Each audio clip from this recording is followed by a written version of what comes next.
Indiana, I'm Mark Mullins. And I'm Amanda Starantino. Just minutes ago, President Trump declared the coronavirus pandemic a national emergency. The president says the emergency will open up nearly $50 billion for state and local governments to respond to the outbreak. To those families and citizens who are worried and concerned for themselves and their loved ones, I want you to know that your federal government will unleash every authority, resource, and tool at its disposal to safeguard the lives and health of our people.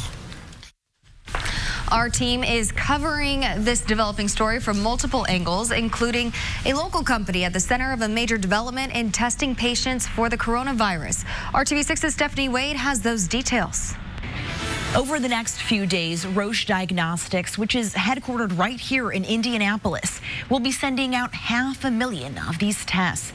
They were given unprecedented emergency FDA approval late last night.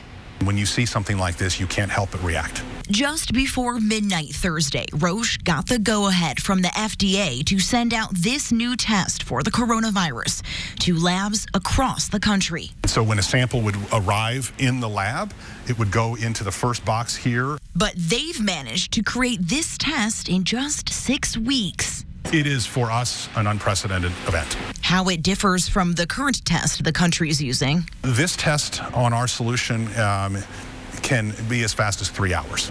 As opposed to days in some cases, allowing them to move a lot more samples much more quickly. It's the quickest way to get an answer, but it is designed for much smaller and rarer and unusual circumstances. So this is just simply a fact of gets us the volume and the throughput to help get more patients quickly identified and the appropriate treatment. It's important because the state health commissioner says the need for more testing is critical right now. A lot of reagents and other things for testing had kind of been used up, or supply chains had become more difficult at that point in time. So Indiana is working very hard to identify alternate testing ways that we can test. Most hospitals have implemented visitor restrictions across the state. IU Health telling me they have plans in place to treat an influx of patients, including shoring up staff, space, and equipment. They do not have plans, however, to make any facilities coronavirus-specific treatment centers. Unlike Eskenazi Health, Eskenazi says they anticipate having a centralized, community-based testing center available within the next few days. Working for you, Stephanie Wade, RTV6. Steph, thanks. And IU Health has launched a virtual clinic to offer free screenings for COVID-19 on their mobile app. If you are experiencing symptoms or concerned you may have the virus, they recommend using this virtual clinic or calling your doctor before heading to an emergency department. Tonight, the governor calls what we are living through the new normal. RTV6's Rafael Sanchez sat down with the governor to discuss whether he'll tap into the state's $2 billion surplus to help workers impacted by potential job losses. We're in a strong position because we are prepared, because we have a plan that we're implementing. Obviously, that plan is a living document because of COVID-19 and the impact it's having around the world. We've seen scenario or Exhibit A, Italy, and we've seen Exhibit B, Singapore, and we've struck the right balance here in the state of Indiana. We're living in this new normal, and social distancing is important, but it also has a ripple effect on society, and so we want to make sure that we're taking the right steps at the right time, and that's what we've been doing. Turns out that you fix the roof while the sun is shining, that you don't wait for it to rain when you start to look for resources and revenue, and in our case, reserves. We're at about 12.9% of our annual operating budget in reserves. That's over $2 billion, so we're in a remarkably strong. I always said that we needed to be one of the most recession-resilient states in the country. Turns out we are. So is this the moment? It could be. It could be. And I sleep a lot better at night knowing of our strong economic position that we're in. Should we need to draw on those funds, it could be. We're in a position to be able to weather this storm. Would it be fair to say that if the feds are slow to act, whatever that means, that because you are sitting on a $2 billion reserve that you will act? that you will do what you... Well, look, I hate to speak for our delegation, but I think I can because I've talked to enough. But you're the governor. For the state. Well, they're not going to wait. They're not going to use that. That won't deter them, knowing that we're in such a strong position. They understand the gravity. They understand what we're up against. They understand that this is all about flattening that curve. They understand that we don't want to find ourselves in this position 3 months, 4 months, 6 months from now when we could have made the investments now. And I think there's unanimity of that thought. Governor, thank you so much. Appreciate it. Thank you, Rafael. We'll have it. Yep. The restockers are pretty busy, I tell you that. And, I think people kind of lose their minds a little bit when something like this happens. Well, tonight, supermarkets across central Indiana are busy. Families are preparing to stock up their kitchens if they need to be quarantined. RTV6's Nicole Griffin continues our team coverage tonight. She's finding out how local stores are working to keep customers and employees safe. Mark, good evening. Tonight, Kroger says its preparedness plan is activated. That means employees here are doing everything that they can to keep the store open, clean, and stocked. Tonight, we're also finding out the steps that they are taking to keep those products that you need on the shelves while also keeping customers healthy and safe. It's a madhouse in there. Grocery stores are one of the few places in Indianapolis that are full of people amid the coronavirus outbreak. Just in case I need to stay in. I think I have everything that I need. It's crowded. People are just taking whatever they can get. They're grabbing water, toilet paper, wipes, baby wipes. Anything to kill germs. This is video from inside the downtown Kroger store showing long checkout lines. Shoppers we talked to in Speedway say they experienced the same thing. Long, but quick, very clean, very thorough, because once you leave, they've got a guy that cleans everything from top to bottom. So it's clean. Kroger employees are focusing on cleaning areas used often like cashier stations, self-checkouts, and store shelves. They are also working with their suppliers to replenish high-demand products. Things are leaving the shelves real fast, but they're stocking up as soon as possible. What is the deal with toilet paper? Who knows? What has that got to do with anything? This is video inside a packed Meijer store in Noblesville. You see an employee walk by with a large supply of toilet paper to restock the shelves. People, don't lose your mind over this thing. Just, save something for somebody else and don't be greedy. That's all there is to it. Meijer says it's also redoubling efforts to sanitize stores and encouraging team members to stay home if they don't feel well. And here at Kroger, we are learning that they are limiting the number of cold, flu, and sanitary products that each customer can buy. That way, as many people as possible has access to those products. They also say their supply chain teams are working as fast as they can to get products back on the shelf that are currently out of stock. Working for you live downtown tonight, Nicole Griffin, RTV6. Thank you, Nicole, for that. And some additional closures related to coronavirus. Franklin College is moving to online classes only. Franklin says today is the last regular class day for students and says they are being asked to make arrangements to get home. Distance learning courses will begin next Wednesday. Franklin says it will evaluate later whether students will be allowed back on campus after school's spring break. It runs March 28th through April 5th. Also, the Children's Museum of Indianapolis says it will be closing for at least the next 2 weeks.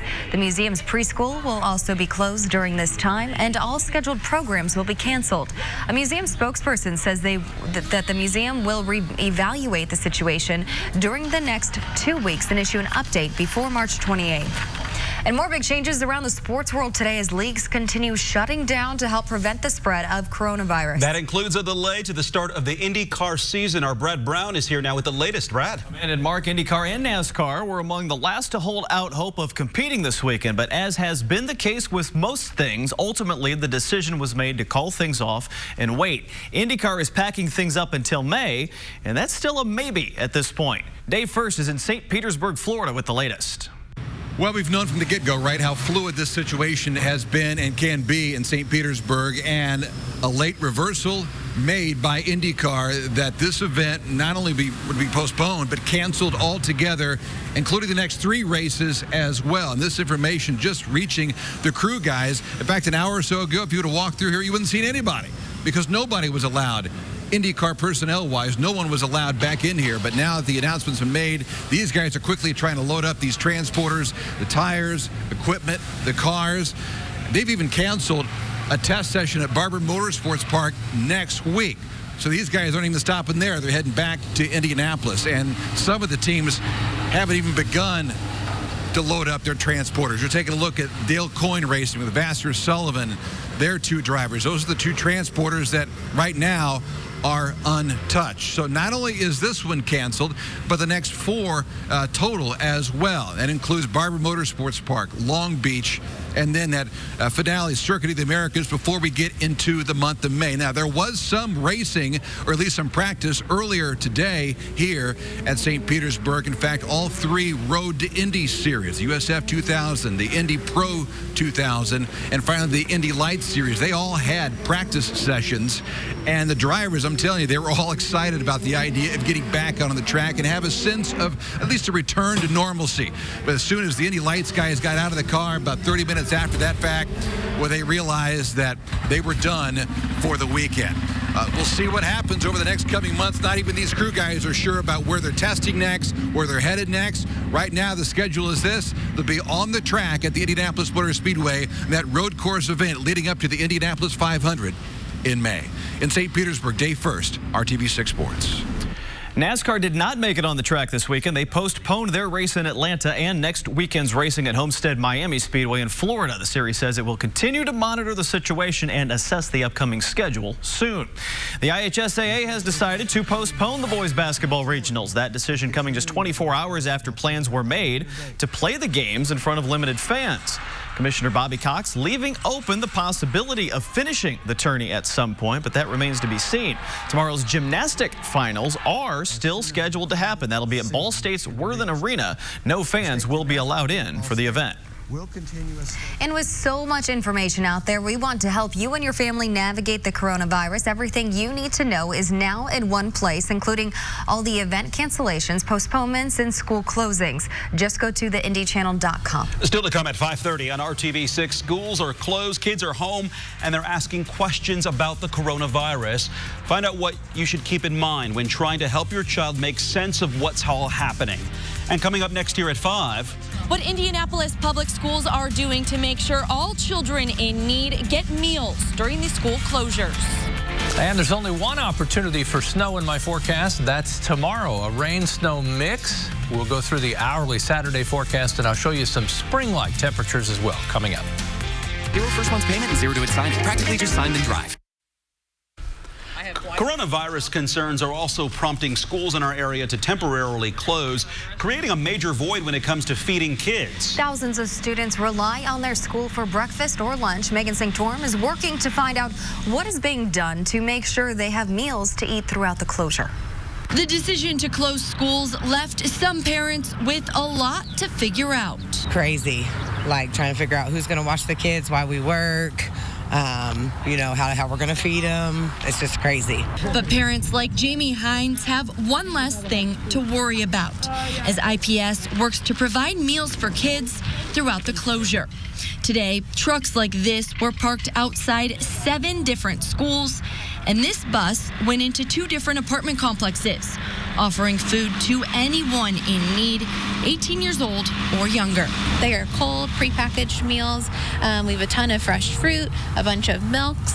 Families say they're grateful for this program and the way the community is stepping up. You just have to figure it out. Like the Miss Milligan called us today to come get a box of food. Like there's people on Facebook putting posts like if people need to feed their kids, I'll help. Call, just box of cereal, whatever. District leaders say on a normal day, 12,000 students rely on IPS for breakfast and 22,000 do for lunch. That's why having a plan in place was so important. Today, they had 16,000 meals ready to go, including breakfast and lunch. Hopefully, this pandemic will be over soon, and so hopefully we're able to get through it with all of these meals. IPS plans to continue this next week. We'll make sure to have the times and dates posted on our website. Working for you, Megan Sanctorum, RTV6. Megan, thanks. And today, 612 children were served meals by IPS. They all got a boxed breakfast and lunch, and we are looking into what other surrounding communities are doing to keep kids fed. We'll have information from them posted on our website. The state health department is still only confirming 12 people in Indiana have tested positive for COVID-19. That means no new cases have been reported over the last 24 hours.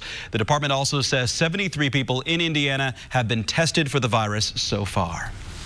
And we've had sunshine across central Indiana today. How about that? Good to see. There's more on the way Sunday, sandwiched in between rain and some snow. There's our probability of that wintry mix during the day tomorrow. The fact that our temperatures will be above freezing, that the ground temperatures are above freezing, means this is melting on contact, but maybe on your deck, maybe some of the grass, mulch areas, you see some minor accumulation before it all melts. Sunday, Monday, Tuesday, we'll certainly take that little mini dry stretch because it turns wet again at the end of next week. Let's just soak up what sunshine we have. These are mid to high level clouds, cirrus clouds made of ice crystals, and it's nice to see the sunshine, and we'll be back to it on Sunday. 50 in Muncie, 52 in Lafayette. Other temperatures at about average for this time of the year. 50 is our average high. Things change quickly, though. By the end of next week, the average high will be 54 degrees.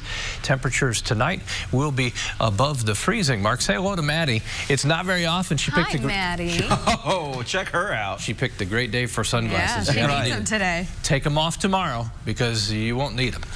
You'll need an umbrella. Nancy Tatum sent in the picture, and you too can send in your dog's picture to kevin.gregory@wrtv.com. I'll be happy to take your pet for a walk. Temperatures in the low 40s by late this evening. We're dry all evening long. As you look at the forecast for the weekend, we will turn it around rather quickly after the wet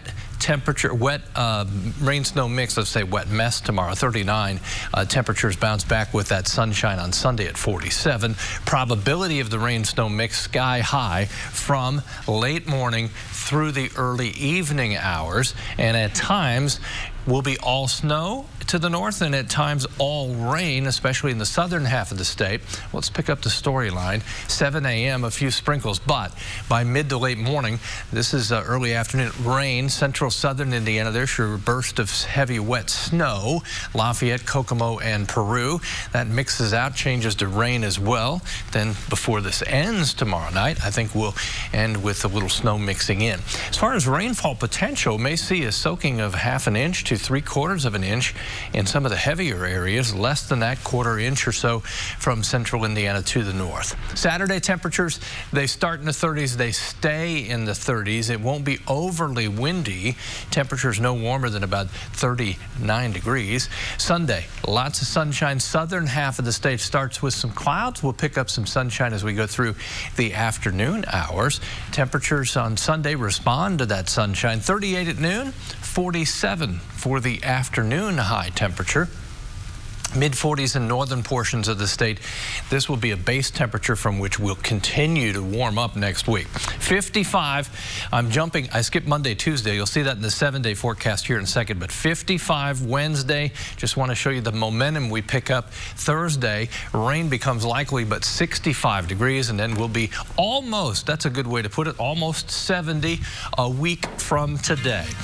Here's your forecast. Temperatures over the next 7 days bounce around a bit, but then consistently on an upglide until we come almost to 70 degrees by the end of next week. 55s on St. Patrick's Day. Yes. All right. Thanks, Kevin, for that. We'll be right back after this break. Call Keller & Keller right now. In response to the coronavirus, the state's largest public school district says all employees will be paid during the closure. IPS and all Marion County districts closed for the rest of the month to help contain the spread of the virus. None of the Indy school systems had a case of COVID-19, by the way. IPS says its employees will get paid for the days the school system is closed because of the health emergency.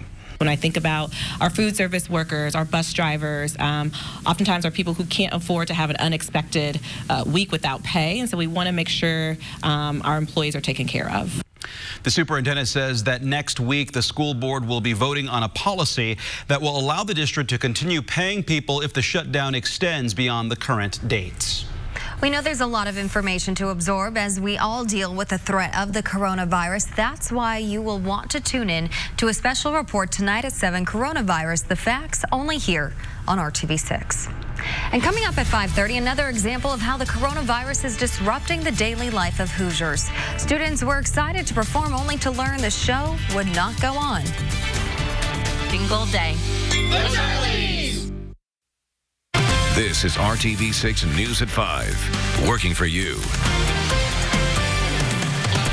A big announcement today from the White House. President Trump declaring a national emergency to bolster funding and testing to combat the coronavirus. The news late this afternoon helped the Dow Jones recoup much of its historic Thursday plunge, closing up nearly 2,000 points. ABC's Alex Perchet reports from the nation's capital. Amid criticism from the nation's leading health experts and public fallout over testing, President Trump declaring a national emergency over the COVID-19 outbreak. The action I am taking will open up access to up to $50 billion of very important and a large amount of money for states and territories and localities in our shared fight against this disease. As Speaker Nancy Pelosi works on a deal with the White House, she announced that the House will be voting on an aid package today, a bill that includes paid sick leave, food assistance, and free COVID-19 testing to both those insured and uninsured. We can only defeat this outbreak if we have an accurate determination of its scale and scope, so that we can pursue the precise science-based response that is necessary. The Speaker signaling she hasn't yet reached an agreement with Treasury Secretary Steve Mnuchin, who's representing the administration. As the two sides struggle to come to terms on a stimulus package, access to COVID-19 testing is also a contentious issue. The president insisting the availability of test kits is going according to plan, but top health officials disagree. President Trump has still not been tested despite close contact with the communications director for Brazilian President Jair Bolsonaro at Mar-a-Lago, who later tested positive for the virus. There are reports that Brazil's president is also infected, claims he's denied on his Facebook page. A top health official on GMA questioned about whether it's appropriate to get tested. If you came into contact with someone who tested positive, would you yourself get tested? Well, it would be the circumstances. Likely I would, but, I'm not sure. It depends on the circumstances. But I think we should follow the guidelines of the CDC. Alex Perchet, ABC News, Washington. That's what's happening on the national level. Joining us now is Commander Tom Sellis with IMPD Homeland Security. Thanks for coming in. And let's get right to it, Commander. Thanks for being here with us. So, you were prepared for a huge weekend with big crowds, with the Big Ten conference in town, so many people coming to our area. But now that that's been scrapped and a lot of these events have been canceled, the governor and the mayor coming out with new restrictions on crowds over 250 people. Will you be enforcing that, and how do you enforce that? Okay, so now at this time, it's a recommendation by the governor and the mayor that you keep crowds 250 and over from not having those events on that. So right now we're expecting those organizations or people who are putting these events together to heed those requests by the governor and the mayor. Okay, and so during President Trump's announcement today, he urged every state to step up emergency operations. What does that mean specifically in Indiana, and what are we doing for that? Okay, so right now we're waiting in support with the Marion County Health Department. They are the lead agency in this, and whatever support they need, we will assist them with that. And then we were talking about earlier, how do you control how big these crowds are? We can cancel events, but what about in different situations with people just being around town? All right, so to me, that's probably one of the biggest factors when you look at right now, not only what your health agencies are doing, whether it's the hospitals, health departments, and so on, but also each individual in our community. So right now, it's a time for our community to come together, right, to help each other out, and it's one of the biggest factors that will help decide how quickly this will be mitigated by following the precautions that have been set forth by the medical professionals. All right. Our Commander Sellis, thanks for being here with us, answering those questions. Sure to see how this weekend might turn out. Thank you. Thank you. So what is the difference between COVID-19, the common flu, and the common cold? Well, we want to show you a chart from the Cleveland Clinic, and the CDC sums it up here. With coronavirus, you could have a sore throat, a cough, fever, body aches, and tiredness. With a cold, you usually won't have a fever. And the flu, you will have all the same symptoms as coronavirus, except headaches and sneezing are common with the flu, but not typically found in coronavirus cases. And there have been a lot of questions asked by the public as to why it has not been easy to get tested for the new coronavirus. As of this morning, the State Department of Health reported 73 people tested with 12 positive cases, unchanged from yesterday. Today, Dr. Virginia Kane, director of the Marion County Public Health Department, joined us on Good Morning Indiana. She told our Rafael Sanchez right now there are only so many tests to go around, and the doctor says they may only work properly in certain circumstances. Quite honest and frank, I think that we're no further behind in coronavirus testing than any other state because of the limited number of kits. So despite some information given out that anyone can get a coronavirus test, that is not true. So our Indiana State Department of Health have limited number of coronavirus kits. We now have most hospitals who are using commercial labs to do coronavirus testing, but even those commercial labs are limited. And our third fact, I just really want to emphasize to people, if you're symptomatic, your test is more likely to be positive. If you have no symptoms and you do the test, you may have a false negative. So we really need you to be symptomatic so that if you really indeed do have the infection, it takes a little while for your body to develop antibodies for me to detect that by a test. So, so do you think if we were all being tested, that would create either more panic or a false sense of security? I think it would definitely create a huge false sense of security because I'm doing a test that may be false negative if you have not developed any symptoms. And the last thing you want as a public health officer is for me to think that I'm okay on a Friday, but really on Tuesday, I get sick. Yes, exactly right.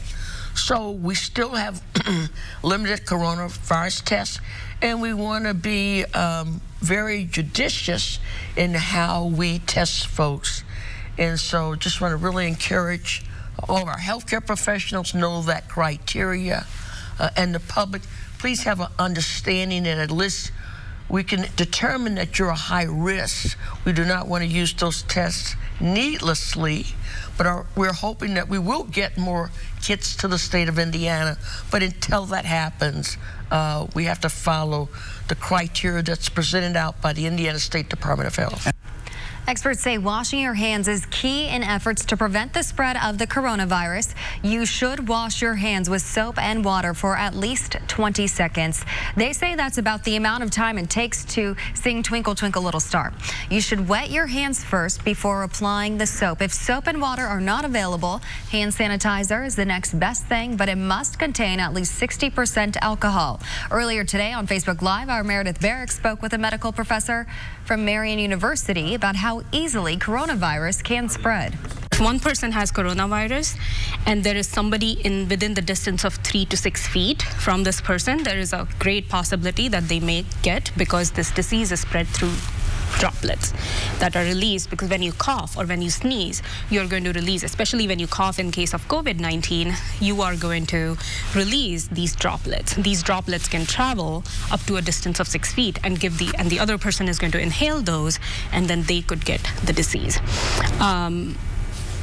Just to follow up on that, it also spreads even if you're not within the distance from the person. These droplets, as I mentioned, that are released, they could go and stick on different surfaces. So if you sneeze and you sneeze in your hand, for example, and you go and touch a doorknob, you have put those droplets on the doorknob. So then the next person who touches it and then touches their face for some reason has a potential of getting it, because those droplets can be stable, the virus can be stable in those droplets for a long time. Okay, so here's a good question. Well, she went on to say that people who should be tested are those who report symptoms such as fever, cough, and breathlessness are the ones who should be tested. And anyone who has had contact with someone with a known case of the virus or people who have traveled to outbreak areas. Stuck on a bus for nearly 2 days only to get dropped back off where the trip started. Plainfield High School students tell us that's what happened to them as the impact of the coronavirus interrupted a trip that had been long planned and cost the school district tens of thousands of dollars. Some students first reached out to RTV6 yesterday afternoon. They told us they had left for Orlando Wednesday night for an all-night trip to a show choir event at Universal Studios. About 2 hours from their destination, the buses were ordered by the school district to turn around and come back to Plainfield because of new directives related to coronavirus. 150 people, including students and professional musicians, were on the trip. RTV6 was there when they finally arrived home around 2 this morning. Students were understanding of the need for safety, but some were also disappointed in the abrupt end to this experience. We were waiting for them to cancel it beforehand, and then they didn't, so we all got really excited. And we were an hour and a half from our destination when they turned our buses around. So it was kind of shock. Our entire bus was like bawling their eyes out. Last night, the Plainfield School Board issued an apology for the situation. Some parents we talked to had already flown down to Orlando to meet their kids. They were upset that the buses couldn't continue the rest of the trip so they could still meet up. Each student paid $900. They were told the trip was not refundable. We're still waiting to find out whether, given the circumstances, they might be able to get their money back. There's a lot of information developing about the coronavirus and its impact on Indiana. Working for you, you can head to the IndyChannel.com, where we have compiled important information into one place that makes it easy for you and your family to stay fully informed on the coronavirus. We know there's a lot of information to absorb, so we want you to know about a special that we're running tonight at 7 o'clock called Coronavirus, The Facts, only here on RTV6. Enjoyed some sunshine across the area today, and good evening to you in Greencastle. As we look in Putnam County, there's some sunshine out there, but you also notice those clouds are moving in, and they're going to continue to take over here as we go through the evening. Our temperatures into the upper 40s and still lower 50s for you. Bloomington and Muncie right now at 50 degrees, while it's 49 in Indy. Now, it's been a little breezy today. Those northwest winds still about 10 to 20 miles per hour, making it feel a few degrees cooler out there this evening. You can see on the satellite and radar all is dry, but there are those clouds continuing to increase from the south. And as we look back to the south and west, there's our next weather system that's going to bring us some wet weather tomorrow. But if you're heading out there this evening, nice for our sunset that happens close to 8 o'clock. Temperatures in the upper 30s by 11. The coronavirus outbreak seems to leave us with more questions than answers. So as a parent, what do you do when those questions are coming from your kids? We have some expert advice straight ahead. One furniture and mattress store, Ashley Home Store. The coronavirus outbreak is disrupting so many lives. It's hard enough for adults to handle, so imagine what it's like for children. We sought some expert advice on the best way to approach this subject with your kids. University of Indianapolis psychology professor Kendra Thomas says children are being bombarded with alarming messages every day, and parents must help them put those messages into a proper perspective. That level of alarm is more at a system level. At an individual level, talking to kids, there's really not as much reason for alarm, especially from that kid's perspective. And so the kids are noticing a huge shift in their routine, but at a systems level, the public health system has reason for alarm. But on an individual level, there's a lot of reason to reassure kids. And so that's for adults, keeping their own anxieties in check. And sometimes that means turning off the television or turning off the social media stream, because at an individual level, there's a lot of reason for reassurance. And that's... Now, Thomas says you can also use this as a teaching moment with your kids by reminding them when they do things like washing their hands, they're not only protecting their health, but also the health of others. The United Way of Central Indiana and other community partners announced a multi-million-dollar fund today to help ease the economic impact of the coronavirus on Central Indiana families. The Central Indiana COVID-19 Community Economic Relief Fund kicked off today with $16.5 in donations. Now, $15 million from Lilly Endowment and $500,000 each from the Richard M. Fairbanks Foundation, Eli Lilly and Company Foundation, and the United Way of Central Indiana. Now, the funds will be used to help families struggling because of income disruption because their business is impacted by the virus or they can't get to work. We are in unprecedented times. A disease none of us had heard of a couple of months ago has now completely transformed the way we work, changed the way we gather, halted our travel, and without a doubt will compound the challenges facing too many children, parents, adults, and seniors who were already struggling to make ends meet every single day. And again, that relief fund kicked off today with $16.5 million in donations. And the fund is modeled after one that provided similar financial support to organizations and individuals following the 2008 recession. Brides waiting on dresses are starting to get nervous about shipping delays from China where the coronavirus originated. Up next, we hear from a bride and a bridal shop owner, and we have advice for all brides. Lease on Ultima. The coronavirus is causing all sorts of supply problems and delays with products from China. And among the items seeing delays, bridal gowns and bridesmaid dresses. Consumer reporter John Matarese shows what women getting married need to know so you don't waste your money. For the past month, shipments from Chinese factories have dwindled as the country fights the coronavirus. And now reports are coming in from around the U.S. of nervous brides wondering if their wedding gowns will arrive on time. We're looking at golds, we're looking at browns. Sabina Collins is looking for a wedding gown for her upcoming nuptials this year. She was tempted to order an inexpensive dress she saw online. You see them on Wish for $15. You see them everywhere. But this savvy bride has heard some warnings about delays in Chinese deliveries due to the coronavirus. She knows those cheap dresses she sees on Wish.com or Instagram ship from China. I would worry that there would be delays, especially right now today.